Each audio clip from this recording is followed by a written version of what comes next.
Your Dog's Friend is a nonprofit 501c3 whose mission is to help keep dogs out of shelters by educating and supporting their humans.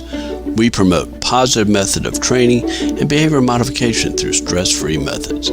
As part of that mission, we offer free webinars like the one you're about to watch. Subjects range from dog behavior, stress-free training, and other tools to help you understand your relationship with your dog. If you liked the webinar, be sure to give us a thumbs up. Click the notification bell and subscribe to our channel. By subscribing, you'll be notified when future videos are posted. Now enjoy the webinar. All right, so hello everyone. Welcome to today's webinar, A Trip to the Vet Preparing Your Pup, sponsored by Your Dog's Friend, a nonprofit 501c3 whose mission is to help keep dogs out of shelters by educating and supporting their humans. Since 2006, we've been promoting the use of positive dog training methods by hosting free webinars like this one, posting valuable resources on our website, offering affordable training classes in person and online, and providing free advice and referrals. We are passionate about our mission, so we hope you will enjoy this webinar and spread the word about Your Dog's Friend. My name is Carrie Hoare, and I'm a volunteer with Your Dog's Friend, and I'll be your host for today's webinar. Our speaker for today is Jessey Scheip. Jessey is a licensed veterinary technician specialist, and a certified trainer. With her company, Mindful Mentor Behavior Consulting, she brings a unique combination of behavior, medicine, and passion for education to enhance the behavioral wellness of pets in the DC metro area. Before we begin, I'd like to remind you that Your Dog's Friend is a nonprofit, so if you find this webinar helpful, please consider making a donation to help support these free webinars and other free resources that we offer. If you'd like to donate, you can visit our website at yourdogsfriend.org and click on the donate button in the upper right-hand corner. So with that, let's get started with today's webinar. I'm sure everybody is really interested to hear this topic, so I am going to turn it over to you, Jessey. Thank you very much for all that. So this is a topic that is really near and dear to my heart because, as you know, she mentioned during the introduction, I'm a veterinary nurse first, and then I'm an animal trainer second. So helping pets cope and deal with scary veterinary visits was basically my dipping of toe into the waters, if you will. So I'm really, really passionate about this topic and cooperative care in general. So I'm really hoping that everyone will get some really helpful information out of this. To start us off, we all know that veterinary care is a necessary part of being a good pet owner. A lot of us these days kind of compare pet ownership to parenthood, except the fact that our children are way cuter and potty train way faster. And are far less expensive than real children. And I get to joke about that because I also have 2 little boys at home.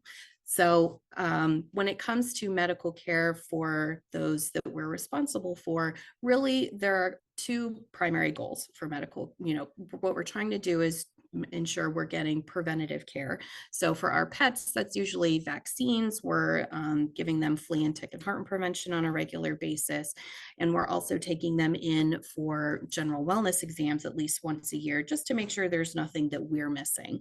Because, as much as we stare at our pets on a regular basis and we're touching, we're interacting with them, not all of us are going to have the same level of mental education, and what we see as normal might actually not be. So going in for general wellness exams is really important. But the secondary goal of medical care is identifying diseases early in the process. So for example, let's say heart conditions, right? So I imagine most of us aren't listening to our dogs and our cats on a regular basis to see what their heart sounds like.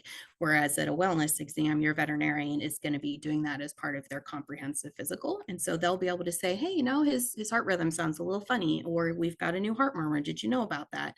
And then the 2 of you can kind of talk about what makes the most sense moving forward. So we're trying to prevent disease, and whoops-a-daisy, something develops. At least we can catch it early enough that we can start treatment and prevent it from getting, too severe too quickly.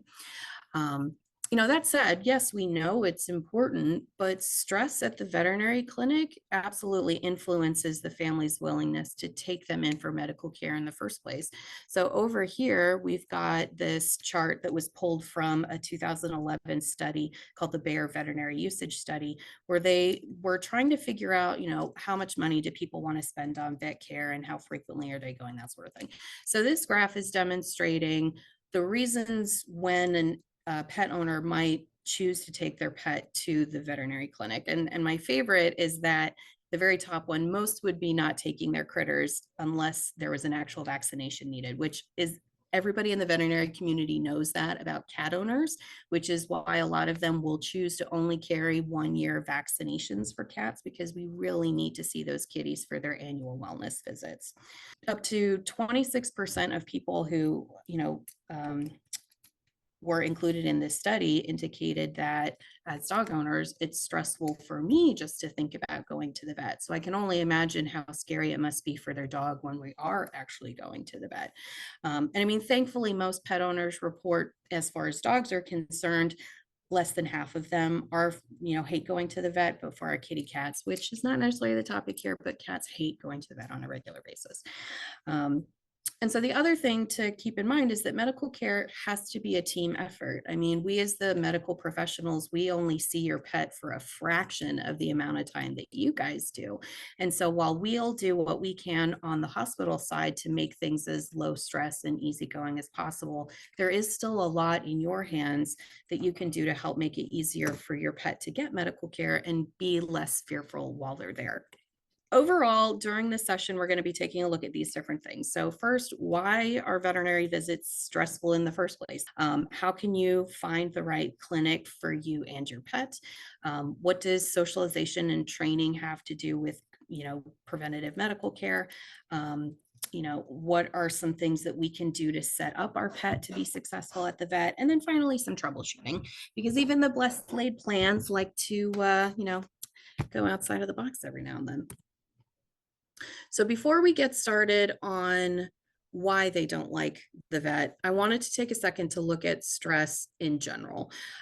So you're going to be seeing Fear Free all over the place because they are an organization that was started several years ago whose primary goal is to help facilitate stress free, or at least low stress veterinary visits. And so they have all sorts of fantastic resources. You can check them out at Fear Free Happy Homes, and they have all sorts of videos and articles and ad nauseum information. But what I'm going to start to just talk about here is what they call FAS, which is fear, anxiety, and stress. And under their paradigm, they say that there are 4 manifestations. And so we've got flight versus fight, which most of us are familiar with. Ideally, if you're uncomfortable with something, you move away from it. If, however, you are unable to do so, I might choose to use aggression as a way to make the scary thing move away from me instead. And then the other 2 are less commonly recognized. The first one is called fidget, which is where you have a dog who's very busy, pacey, panting, can't sit still, can't seem to find a comfortable position. They might be more vocal than usual, that kind of stuff. And then you have a freeze response, which is basically the lack of behavior in a situation where you would expect to see behavior. So what I mean by that is, if an animal is stressed, you would expect them to be showing signs of stress. But if they're in the freeze response, they're very inhibited and they're just kind of sitting there doing nothing. So on the right-hand side here, we have the spectrum of stress that Fear Free has put together, and they rank it on a scale of 0 to 5, where 5 is going to be your worst stress manifestation, and then 0 is going to be a very relaxed, easygoing pup. So one of my soapbox topics is when people use the term excited in the setting of, veterinary care. In our culture, the term excited has a positive connotation. So like, I'm excited to go to the party and that game was so exciting. It's a good thing. But generally speaking, if I have a quote unquote excited animal in the veterinary clinic, what they're actually doing is displaying that fidget manifestation, or another term is hyperarousal. So we'll take a look at arousal in a more generic way in just a second, but with hyperarousal in dogs, that's where they're really busy, might be destructive, and you see a lot of these different body postures. So I like to coach people to stay away from the term excited because it's not really how they're feeling. It's not a positive experience. They're still stressed. So kind of going back to the base of what is arousal in the first place. So arousal is just emotional intensity. So it's not inherently good or bad most of the time. It's just amplitude. And so arousal is something that we need on a regular basis to do normal people and doggy things. Like you need a certain amount of arousal to get out of bed in the morning and go for a walk. But just like anything else, too much of a good thing can be bad as well. So a couple other definitions, we've got a stimulus. So a stimulus is anything the animal perceives. Again, not good or bad. It's just something that sort of reaches their conscious brain. We have baseline, which is where their arousal level is when nothing is really going on. So technically your arousal can't be zero, but for the sake of this argument, we'll say that it is. So then a trigger is any stimulus that increases arousal. Threshold is the level of arousal needed for stress behaviors to manifest. And then finally, recovery, which we'll look at in a second, is the recovery is how quickly you can calm yourself down after being exposed to a trigger and having your arousal increased. So when we're looking at a veterinary visit, it's not usually one specific part of the vet visit that's stressful. It's usually the compilation of things that happen in quick succession. And so, for example, maybe the car ride is kind of arousal inducing. Again, it could be good or bad. Maybe your dog just gets really enthusiastic when they're going in the car because they're anticipating we're going somewhere new. But then we do get to the clinic and there's a dog in the corner who's barking at me. So that's kind of stressful. That's going to amp up my arousal. I have to get on the slippery scale, which is kind of scary because of course it's metal and it makes horrible noise and some of them beep and that's scary. So now I have the assistant in the room who's going to be touching me and getting my vitals. And if I'm in a very old-fashioned veterinary clinic, I'm getting a rectal temperature taken versus an ear temperature. So that's extra stressful. Transitions are going to be changes in the dynamic of that exam room. So when people exit or enter the exam room, that increases arousal. So now we have the vet who comes in and they're touching me and now I'm over threshold. I'm like, there's too much going on. I cannot deal with this stress anymore. And then we might even get to having uncomfortable procedures performed. All right, so this is an example of trigger stacking where we've had all these little things sort of build up on you in a relatively short period of time, and the animal doesn't necessarily have time to recover or calm down after each one. Now, I will tell you that for most, quote unquote, normal animals that are well socialized and are able to cope with stressful situations, this is a more realistic graph of what might happen. So again, yes, the car ride increases my arousal. I'm in the exam room now, but I have treats and treats kind of help calm me down. So I feel a little bit better.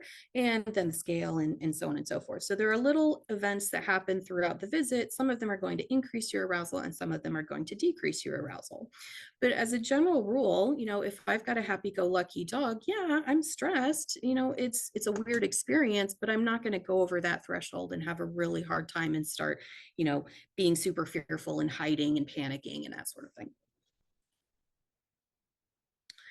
So then it begs the question, why are they scared at the vet? Well, there's that learning component. So most of us, if we've got fresh puppies that are pretty happy-go-lucky, they're 8 weeks old, they go to the vet, they're not scared the very first visit. It's over time that we learn, oh boy, somebody wearing scrubs or a white jacket is coming. Or, there were a couple times where I turned around the corner and there was like this big, huge beeping machine, and that was terrifying. So there is absolutely a learning component over time where they're like, ugh, sure, I get some easy cheese every now and then, but you know what? 90% of this visit is terrible. I don't come here. It's unfamiliar. So, part of our socialization process for puppies, and we'll look at that in a bit more detail in a second, is going to different places and experiencing new things. But a lot of us don't make an effort to take our puppies to the vet unless they're going there for an active reason. So they're having one of their distemper vaccines boosted or they're feeling sick and we need an examination. So anything that's unfamiliar or at least not regular, that can induce fear in, your dogs and your cats. Sometimes there's also other animals, so even best case scenario, you enter a room and a big giant snarling Dane is in your face. You better believe I'm going to pee myself a little bit. That's really scary. Funny smells. So, depending on what's going on, you could have, just basic cleaner smells, which again might be kind of unfamiliar, but sometimes things like bleach can actually cause damage to the cells inside the lining of your nose. So that can actually hurt your pet just from smelling things. Maybe they smell stress in the pee or, anal gland fluid of another animal. So there's all sorts of weird smells going on. We've also got slippery surfaces. So when you're developing a new veterinary clinic, when you're looking at the flooring, most of the time those people are going to be trying to find non-slip floors. Sorry, they have to balance non-slip floors with easy cleaning. And so the more non-slip a flooring is, the harder it is to clean. And so most of us in veterinary care, we also have to be aware of disease. And so making sure we can clean things easily and deeply on a regular basis is really important. But those slippery surfaces can be very scary for dogs, especially if you're already stressed. And now you're basically like walking on your toenails, which have zero grip. I also loved this picture as I was looking for photos for this slide, because you can tell that this stock photo, that burner is not actually sitting on this scale for realsies. So even in their stock pictures, they couldn't get happy dogs to just stand on scales because everybody hates the scale. We've also got the restraint component. So not only am I not used to being restrained like this, we've got a picture of two people restraining this clearly very happy, excited kitty over here. But we have strangers who are invading my personal space, and a lot of dogs don't like random people coming over and holding them like this. And then finally, of course, we've got the discomfort component. So even something as simple as an ear examination doesn't feel great. I mean, even for me, when I have my ears checked out when I'm at my physical, having that really cold, stiff cone in your ear doesn't feel good. And the best part about dogs is they have this funny L-shaped ear. So you actually have to put pressure on the ear canal to be able to see all the way down to the bottom of the ear. So even this very benign part of the physical exam hurts. So the first step is we need to make sure we're picking the right vet for you. I swear Fear Free did not pay me for this advertisement, but quite honestly, I've been part of the Fear Free community for a really long time.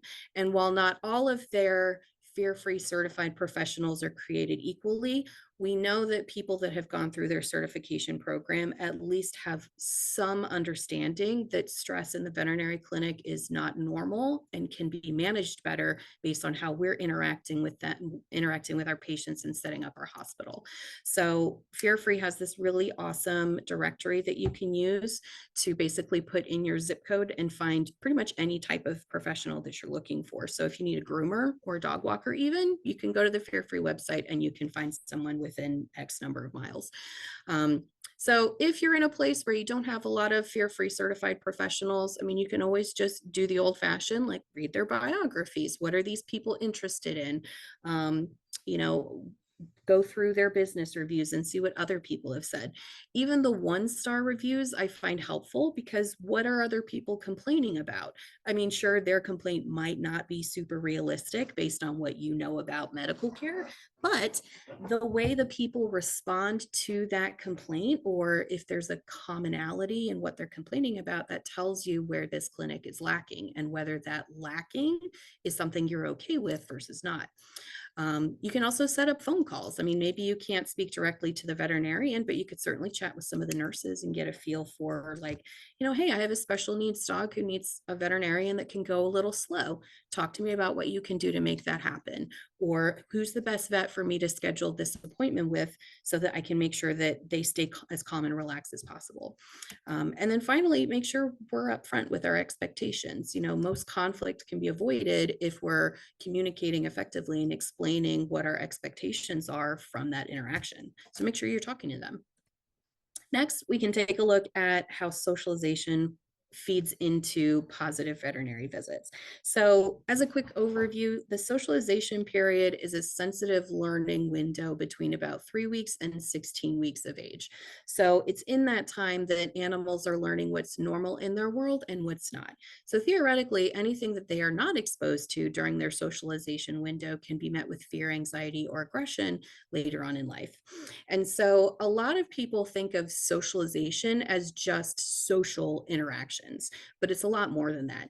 Over here, we've got an example of Sophia Yin's socialization checklist. This thing is 6 pages long, and you can see that there's lots of different surfaces and sounds, different types of animals. On other pages, there are, interactions with equipment and different types of people, how they're dressed, that sort of thing. So there's just so much that goes into really good socialization, and most of it is not social interactions.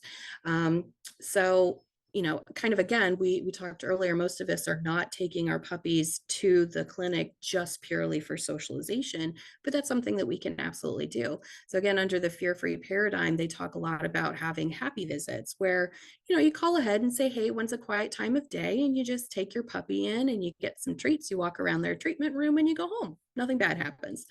So that way, 9 out of 10 times you go to the veterinary clinic, nothing really scary happens. And then whoops-a-daisy, that 1 out of 10 time, oh gosh, something kind of scary happened. But I've sort of got this savings account of positive experiences that I can take money out of. And now it's not a scary place. It was just kind of a sucky experience. So socialization is also getting used to certain types of equipment. So a lot of the times when it comes to scary veterinary visits, it's not the procedure itself, it's the combination of the physical restraint needed to do the procedure and then the equipment used as part of the procedure. So for example, if any of you have dogs that hate going to the vet, I guarantee you as soon as that stethoscope comes out, that's when they start acting scared. Because the stethoscope itself is not that scary. It doesn't hurt to have someone listen to your heart.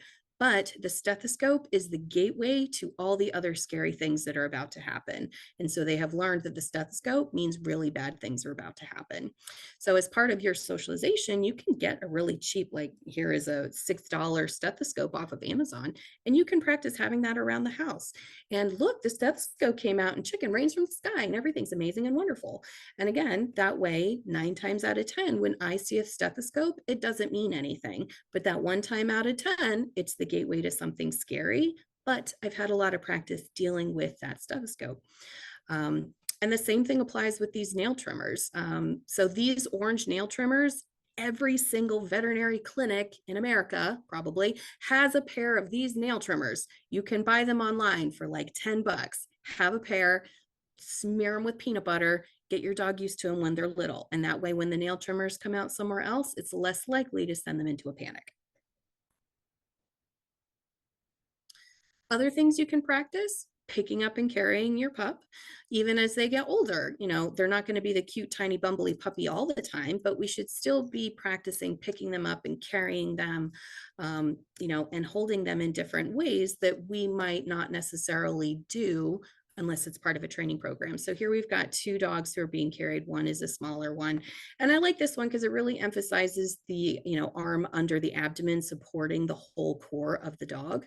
This one, unfortunately, is a little too big to be able to do that. But ideally, if you have a really large dog, you can have one person sort of holding the front end and another holding the back end.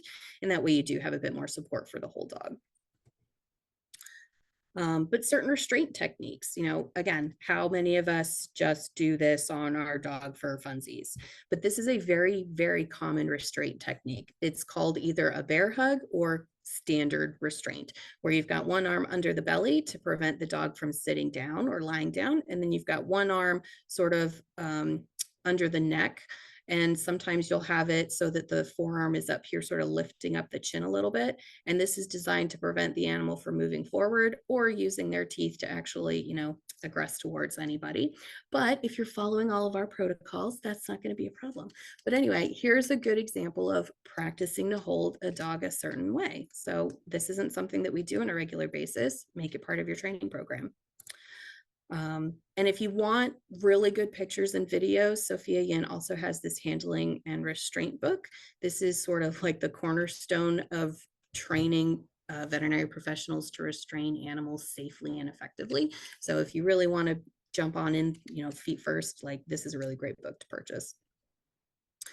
So in addition to kind of standard restraint, we can also practice these like blood draw holds.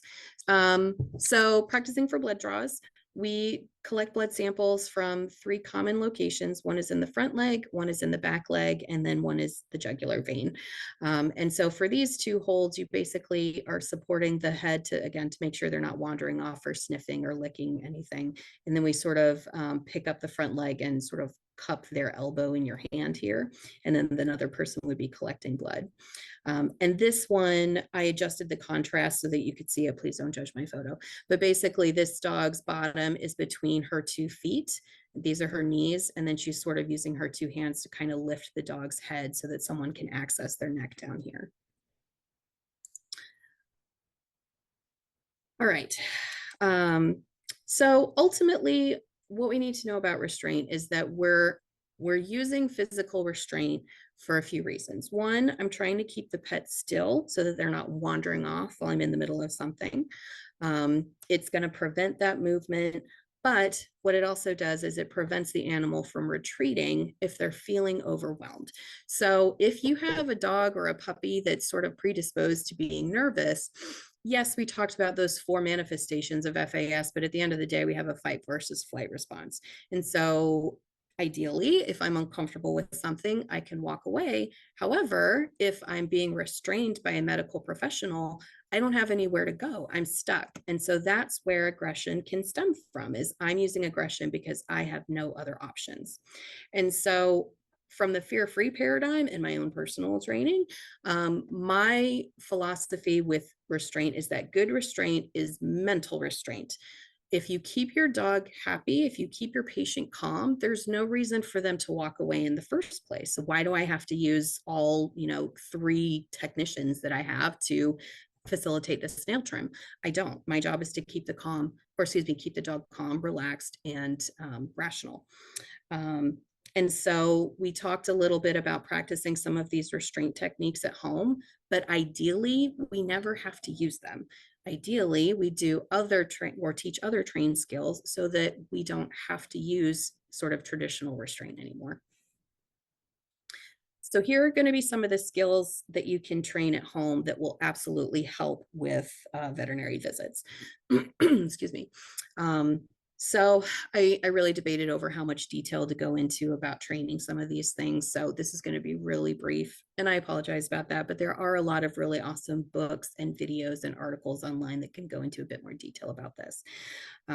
But anyway, so the first sort of category of skills that we're going to work on are just kind of basic maneuverability and obedience stuff. So can you sit when I ask you to? Can you stand up? Can you lie down? That kind of stuff. So sitting is good for blood draws. As you saw in some of the other videos, if we're doing a jugular blood draw, it's helpful from an orientation standpoint to have your dog in a seated position. And that's true whether they're really tiny or huge. So being able to sit on command is very helpful. Being able to stand on command, this is something that we don't teach our dogs very often, but this is also very helpful because a lot of dogs will default sit. They're really good at sitting if they want something, but there are scenarios where I need to feel your abdomen, or maybe I need to listen from a different angle to your chest. But I'm also going to need you to stay standing so that I can check range of motion and any discomfort in your spine and lower back. So then finally we've got down, which is great for if we're going to work on some nail trims and you can stay in a comfortable position, blood draws, and then also for taking x-rays.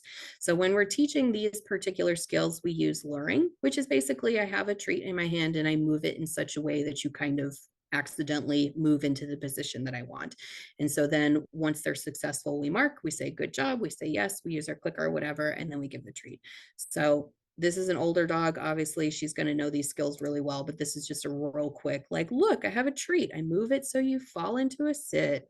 And then if I'm teaching a stand, follow my hand to stand. There you go. So these skills are usually pretty quick and easy to teach. And most of us teach it as part of our, puppy or adult dog raising anyway. So then over, this is another skill that some people will teach, but others won't. But basically what we're trying to do is teach the dog to lie down and then kind of flop on their side. So in order to teach this skill, you start in this down position. And then you're going to take your treat and sort of lure them around this curve. So we start by follow my hand to this point and I'll say, yes, good job. So you get a treat from here. And then as you get better, I'm going to sort of make you turn your head farther and farther. And so as you sort of deepen that turn, eventually what happens is you kind of fall over on this outward shoulder, and now you're lying flat on your side. All right. And so if, as you're working on training this skill, they happen to stand up because they don't want to turn that far, it just means you went a little too fast. So come back and start treating over here a little bit more. And you can also think of like, I'm also almost kind of like pushing your nose backward a little bit as we get over to this point. So this is a really awesome skill, and you can teach them to do it on both sides. You know, again, that way I can access these little cute toesies. I can check your tummy if I need to. But this is also a very vulnerable position. So if I am stressed in at the veterinary clinic, a lot of dogs are going to resist going into this position, which then of course makes most people use more restraint because the dog is thrashing. But if we can teach them at home with, you know, positive reinforcement, then it's not as big of a deal when we're in the veterinary hospital and I ask you to do this over command.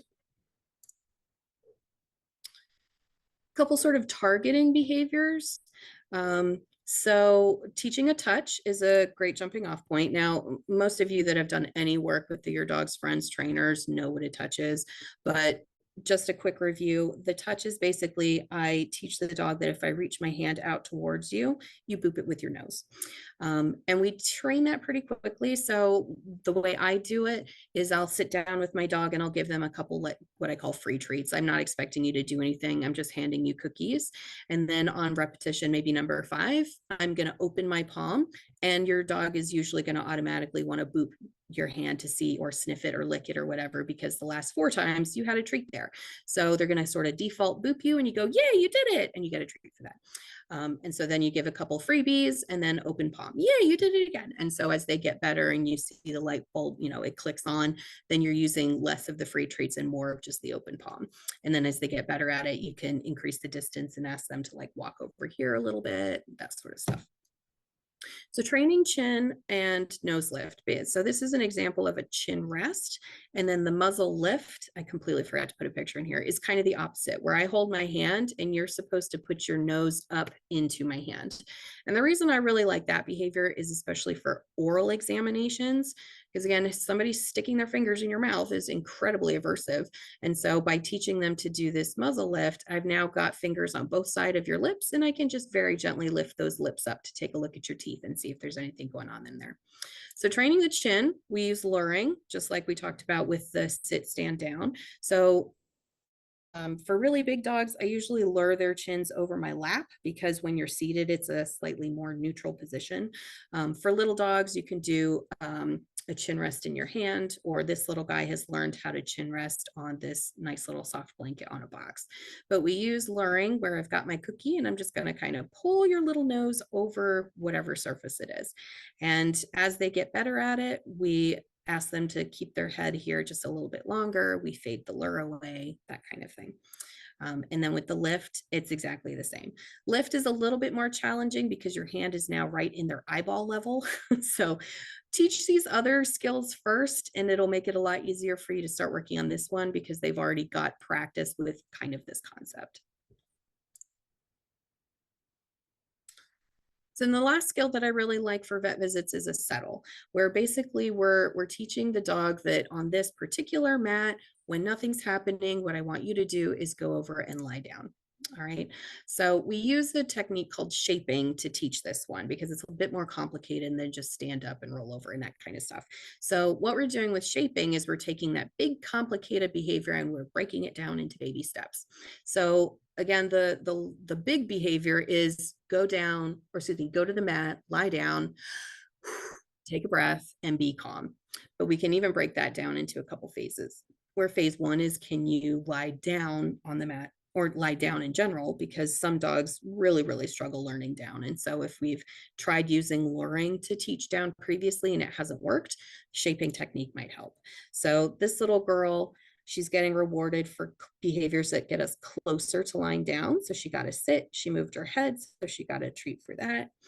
I try and wait her out. Good. She got a cookie for that.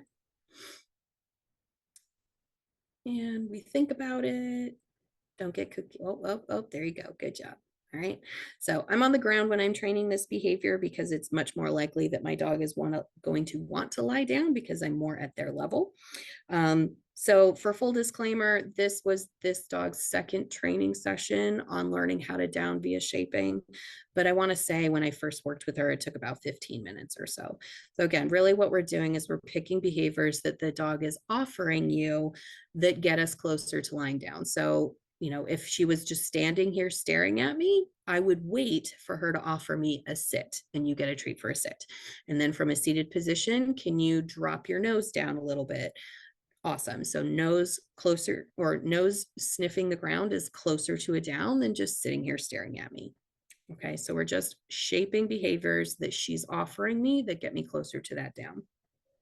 So once we've got phase one done, she understands to lie down, then we're going to introduce the mat like this little houndy guy has. So I like non-slip bath mats because they're easy to roll up and put away and carry with you places. They're non-slip, so it's got a nice secure surface, and they have just a little bit of fluff, so it's a little bit more comfortable than a cold hard floor. And then finally, we're going to go back and really start focusing on calm behaviors. So did you take a deep breath? You know, do you have those really big wrinkles in your forehead during training? And can you finally let them relax a little bit? Okay, so ultimately, we want to be able to bring this mat out, stick it on the floor, and they go, ah, my settle mat, this is fabulous. And they just go over and lie down in it on chill.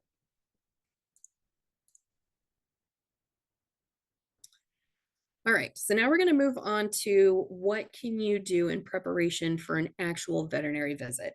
So first thing we want to do is we want to fast them for 8 hours. Not if you have diabetes or if you have a very young puppy, disclaimer. But the idea behind fasting them for about 8 hours is ideally it increases your appetite a little bit. If you haven't eaten anything recently, then when I use treats at the vet, it's going to be higher value. But honestly, fasting is also good from a medical perspective, because if we decide during our vet visit that we need to collect some blood samples to run a chemistry, CBC, or whatever, then having a fasted sample makes it a lot easier to get accurate results for that. Check in from the car is the next big one. Do not ever, ever, ever, ever, ever wait in the lobby. On a study that they did several years ago on the different parts of the veterinary hospital, they found that the lobby was the #1 most stressful location in a clinic. Do not wait in the lobby. Call from your car. You can check in with them over the phone, and you can, and ideally, if you already had your very clear communication and talked about your expectations, you said when you scheduled the appointment, I'm going to be waiting in the car. You can call me back when there's a room available for me and my dog to go directly into. End statement. Next thing we can do is make sure we come prepared. So bring that settle mat. I'm frequently discouraged at the number of veterinary clinics that I go to where they don't have any comfortable seating for their patients. That even happened to me when I took my last dog to oncology. Like, dogs in oncology are old and crunchy. Why do they not have a nice, comfortable bed?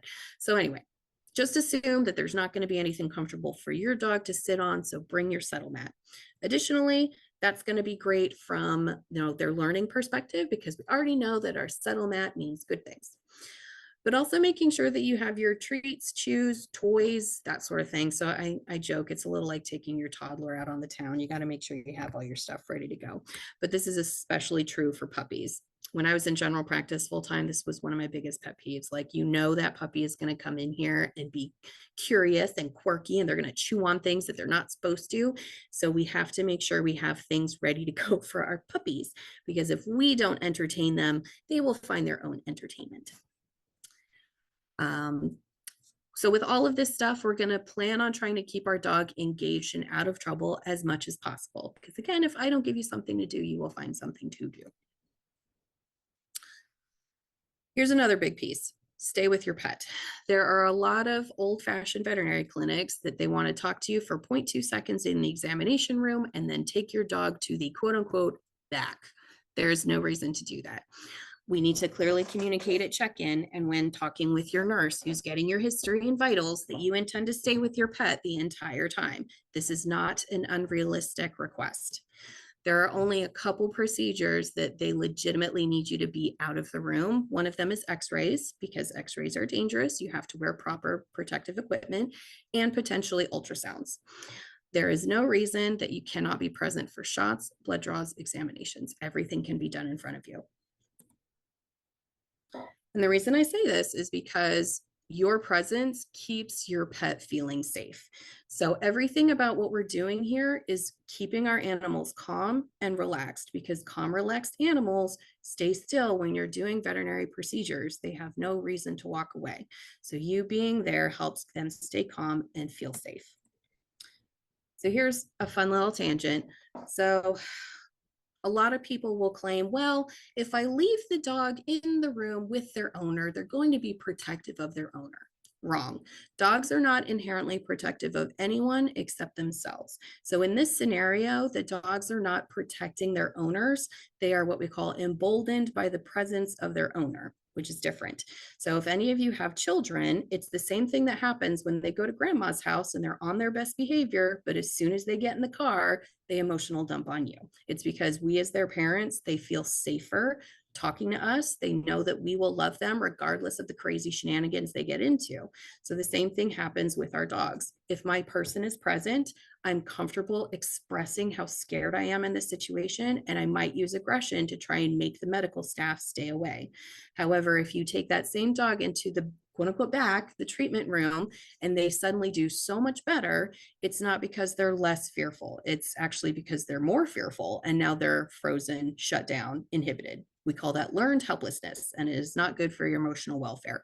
So again, there is no reason that your pet cannot stay with you in the examination room unless we're doing x-rays or an ultrasound. Can you tell that I'm really passionate about that? Because it really drives me crazy. Anywho, so next we're going to advocate for our pet, right? So you know your pet way more than the veterinary professionals do. Are they social? Do they like to make new friends, or are they sort of inhibited and they, introverted and they want to have some personal space? What are some things that make them nervous? Do we know that someone reaching for their face makes them nervous? Yes, it does. All dogs hate that. When do they need a break? When we're doing our examination. So this is another really important, time to be present with your pet for your examination, because you can communicate your pet's needs when the veterinarian and the nurse are not listening to your pet's request for breaks or space or whatever it is that they need to be successful in that scenario. It's also great to be part of the process, so, again, having open communication, talking about expectations, tell them that you've done some of this training to help facilitate the examination and treatments. If you have a veterinarian who rolls their eyes when you say that, get a new vet. I hate to say that, but if they're not willing to work with you, there are plenty of veterinary clinics out there that will, and you know that your dog will be much more successful in their care. So the best setup I've found when it comes to doing an examination in the room is sort of like this over here. So if this is we'll call it your settle mat or the table, the dog is going to be oriented towards you because you're going to be in charge of giving them cookies. So you don't necessarily have to do any of the big kid restraining or anything, but you're involved. You're talking to them, you're giving them cookies, everything's fine. Then you have the nurse who's going to be on one side, and ideally they have just a very light hold on your pup. And that might just be, I have a hand on the collar just in case they get startled. I've got something that's going to protect the doctor who's on the other side.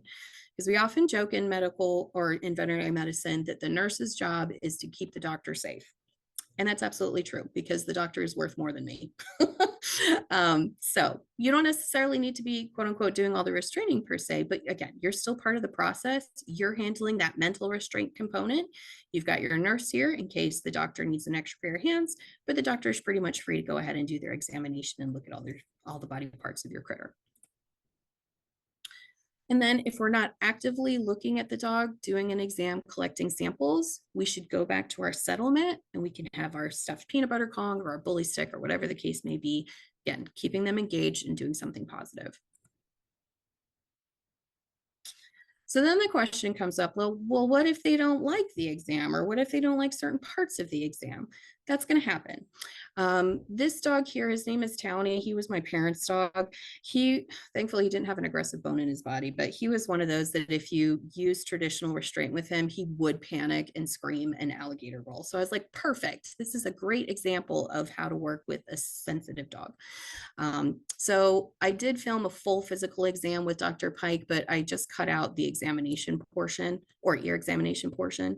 So you can see he's like, ew, he stops eating every time she touches his ears, gives her a dirty look.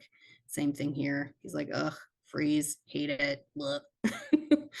And really quick before I forget, because we recognized that he was uncomfortable having his ears handled, we then did everything else in his exam, and then we came back to doing his ears. So it's best to do most invasive procedures last so that you have time to build a positive relationship first. And again, this is where you can be the advocate for your pet and say, hey, he hates ear exams. Please do the ear exam last. It is not unrealistic or unreasonable. Anywho, so here I am, like, okay, can we come over and try and sort of like build up to doing this ear exam? We're trying to do scritches. Like, look, me touching isn't that bad. Oh gosh, yes, it is. Clearly trying to cut my ear off with that silly otoscope. So if we had happened to try and hold him down for this, it would have gotten ugly real fast. But even here, he's like, ugh, I hate it. I can't stand this. There's a lot of freezing, but we do lots of treats and we're like, oh my gosh, everything's amazing. So what we can do after this, recognizing that Townie does not like having an ear exam, is we can do some quick desensitization exercises. So this whole video, which I sped up, was just shy of 3 minutes. But here we are. Look, the otoscope treat. So exciting. Oh, I touched your ear. Look, you get a treat. Trying to find the treat because we lost it. Yay, touching your ear, treat. Touching your other ear, treat. Lifting up your ear flap. I'll start holding it up longer. Whee! So he still does a little bit of that freeze response, but his recovery is really good. And this is the very first session after he had the scary experience. So if you did this 3 or 4 more times, he probably wouldn't have that tragic woe is me expression anymore. Here he is trying to find my treat pouch. Okay, here we go. Back to business. So we really just take the time to kind of build up to, I'm holding your ear, here's the otoscope, and then we put those two things together. And now I'm going to start trying to slowly put the cone in his ear.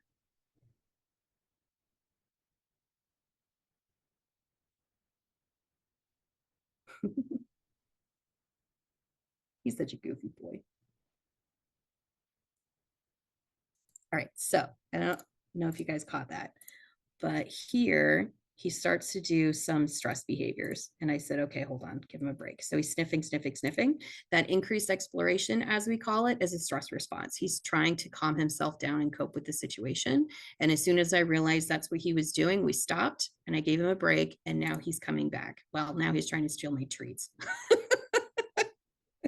Anyway, but he had a break. He's more tolerant. And then he let me do the full ear exam at that point. And again, this took 3 minutes. You know, there's no reason that we can't do this on a regular basis. Go to the next slide. There we go. Okay. So let's assume, you know, we tried some of the treat distraction stuff. You know, maybe we came at it from a slightly different angle so that it was less scary. We've done some of the training and it's still not working. So now at this point, we need to have a conversation with the doctor and say, okay, what is our goal procedure? Is it a want versus a need? And again, this comes from the fear-free paradigm.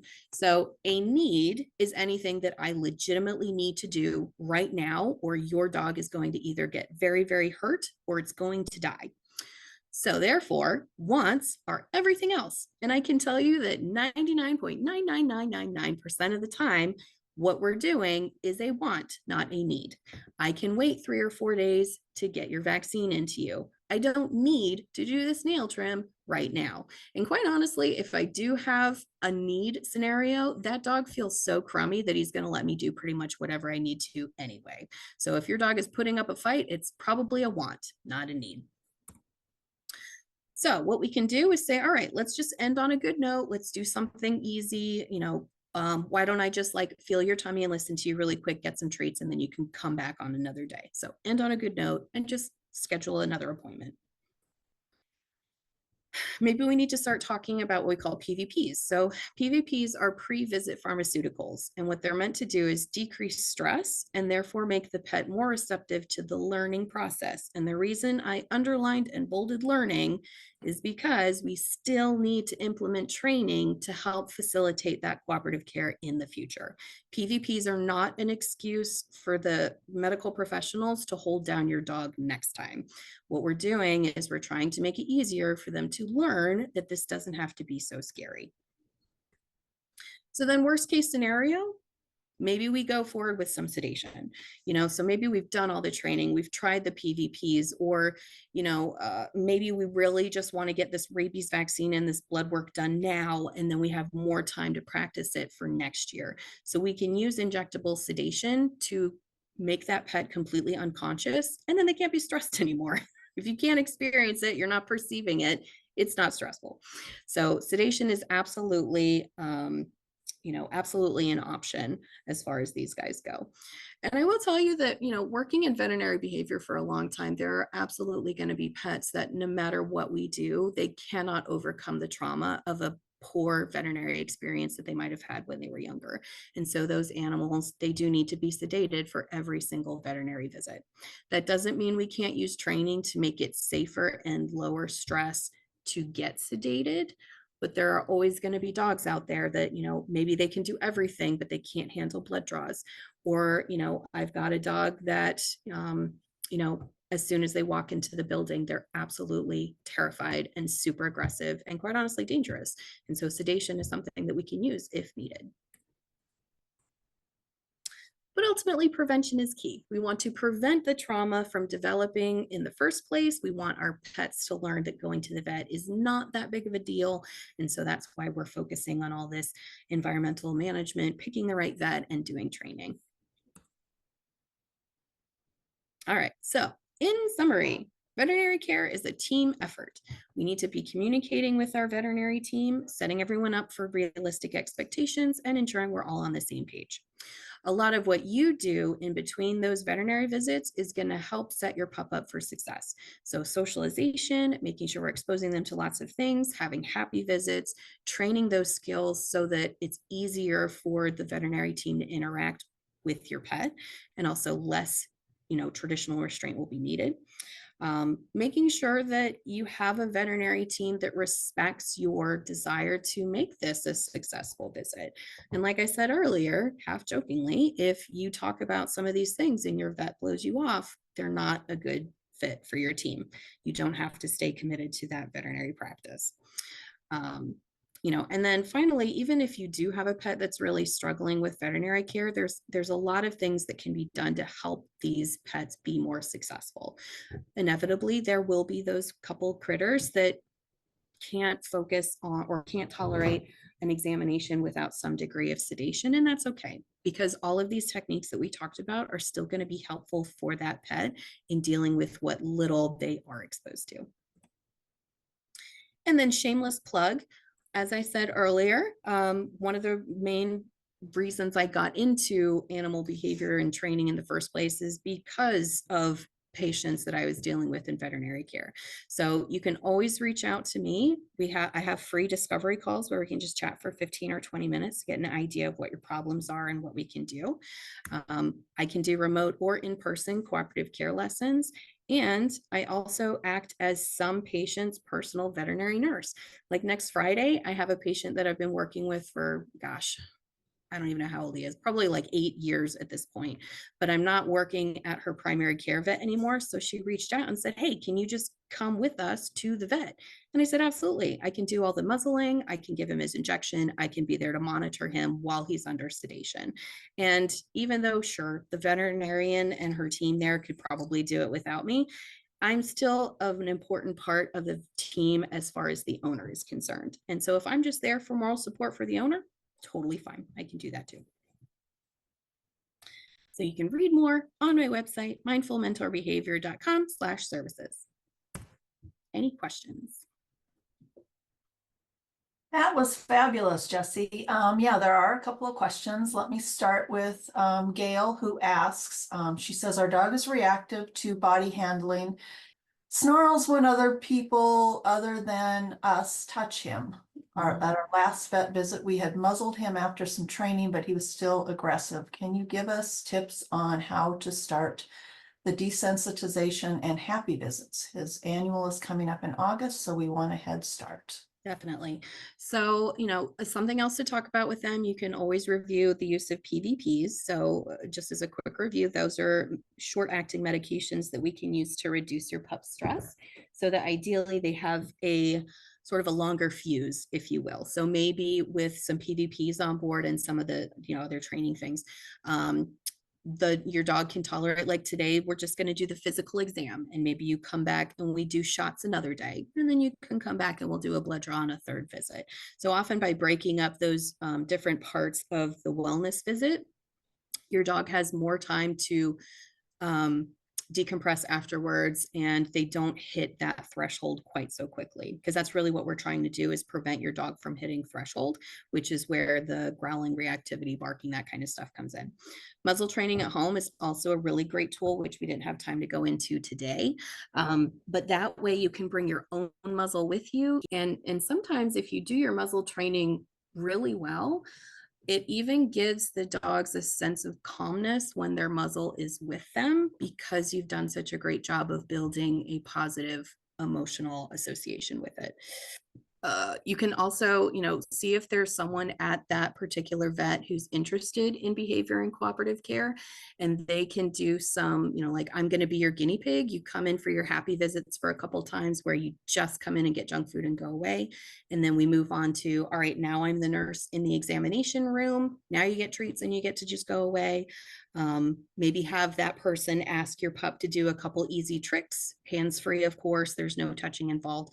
And then from there, you can kind of build on your little, your positive experiences. Now there is going to be more to it than that, but that's kind of a jumping off point. If you want to go into a lot more detail, schedule a discovery call and we can go into more detail about that. Excellent. Let's see. Before we do our next question, I'm gonna have you stop sharing your screen. Oh, sorry. Yeah.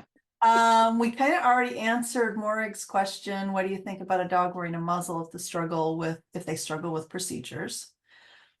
And right now there aren't any other questions in there, but I've got several, so I'll just throw mine in while we're waiting for some other ones. Sure. If someone is thinking about changing vets or wants a second opinion, how do you recommend they maybe audition vets and ask questions? What are your thoughts on that? Sure. So, like I said, you can do a lot of behind the scenes stuff by checking out their social media presence and their business reviews and that kind of stuff.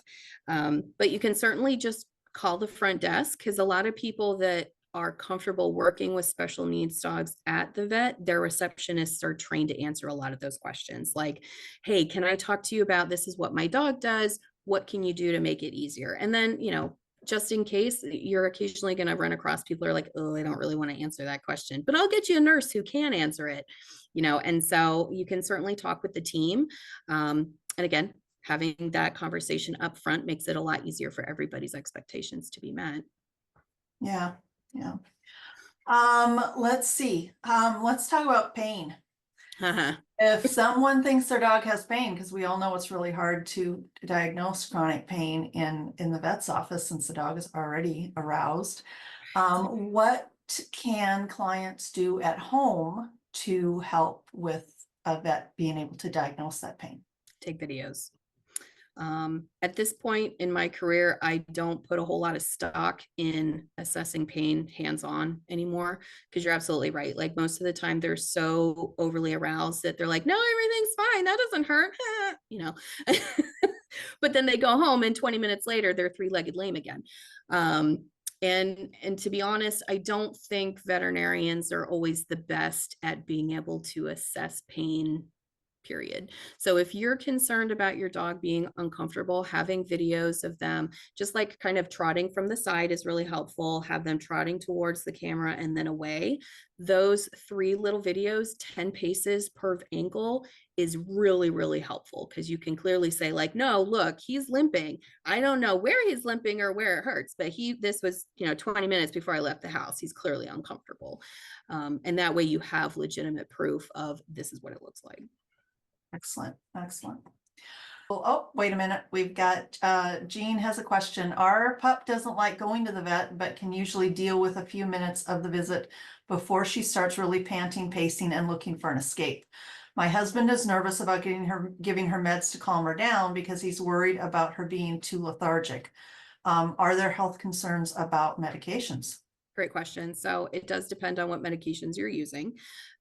So back in the day, we used to always use a drug called acepromazine, which is purely a sedative. It doesn't do anything for the actual anxiety issue. And I think honestly, that's where a lot of people's concerns stemmed from, is we were using very inappropriate drugs for a long time, but we know better now and we'll try and do better now. But one of the things that I always talk to people about is make sure you try your short acting product at home first. Start with the low dose and see how they do in your home. Because that way I can gauge, one, does it make you feel sick or anything like that? Because any oral medication can theoretically upset your stomach, and trying it at home first ensures that I know if that's going to happen or not. Does it make you too sleepy at home? And if short acting product at home and we're like, he slept for like 6 hours and it made me really nervous, I'm like, okay, we don't like that product, we're not going to use it anymore. But even having, again, realistic expectations, have a conversation with your veterinarian up front. I'm really worried about my dog being too lethargic. A really good team member is going to say, okay, I totally understand, let's start with this, which is less likely to cause sedation, and we'll even start at a super low dose just to be on the safe side. The other part of that question was, are there any health concerns? Thankfully, no. Most of the short acting products that we use as PVPs these days, they don't have any long-term side effects or anything. It's just while it's in your system, yeah, you might be a little sleepy or you feel a little upset tummy. And then we recognize that we don't want to use that again. Okay. And then, the other thing that I wanted to comment on is if your dog is okay for a couple minutes, that's a really great jumping off point in saying, okay, hey vet, I want to come in and just do maybe like 5 or 10 minutes, and then can we take a break? And I'll, you can even take her for a walk outside. Like I call them moving breaks. So if I have a dog who gets frustrated really easily when they're learning, or, they just have a hard time sitting still for too long, be like, okay, we're going to go have a moving break. We're going to go outside and sniff the fresh air. We're going to have a pee, and then we're going to come right back in and we're going to try again. If you talk about that when you're scheduling the appointment, they can make the extra time needed to make that visit successful. Excellent. That looks like that's the last of our questions. So I think we'll wrap it up there for today. Jessey, thank you again for presenting such a fabulous presentation. It was very thorough and extremely helpful, I think. Thank you. You're very welcome. It was my pleasure. And if anybody Yeah. has any other questions, please feel free to email me and just let me know, hey, I saw your presentation. I had a question about blah, blah, blah. Excellent. Excellent.